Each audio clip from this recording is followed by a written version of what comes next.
Et ils ont donc, Alban, tous été reconnus coupables. On parle des 6 anciens collégiens jugés pour leur implication dans l'assassinat terroriste de Samuel Paty. Ils ont été condamnés à des peines allant de 14 mois de prison avec sursis à 6 mois ferme, aménagés sous bracelet électronique. Verdict prononcé après 2 semaines de procès à huis clos en raison de l'âge des prévenus à l'époque des faits, de 13 à 15 ans. Reportage pour Europe 1 signé Caroline Baudry.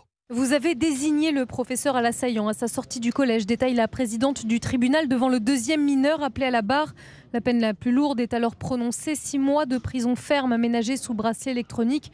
Des sanctions insuffisantes, déclare émue Virginie Leroy, avocate des parents de Samuel Paty. Un homme décapité dans une rue, c'est pas rien. Je ne vois pas ce sursaut unanime de l'institution judiciaire, ce signal de dire attention, on ne fait pas ça en France, même si on est mineur. Nous aurions aimé, en tout cas pour l'instigatrice, une peine plus ferme. L'instigatrice a été condamnée à 18 mois de sursis probatoire. Elle avait soutenu que Samuel Paty avait demandé aux élèves musulmans de quitter la salle de classe avant de montrer les caricatures de Mahomet.